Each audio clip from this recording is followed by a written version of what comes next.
Here we have a LG2080 20x80 engine lathe, and we're going to fire it up for you, show you that it does operate. The main switch is missing. There's a couple contactors missing in the back, and our assistant here is going to be pressing the contactor in the back here to start.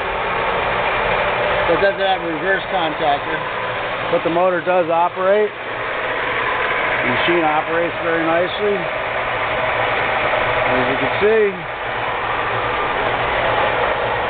So we got the lead screws to operate here.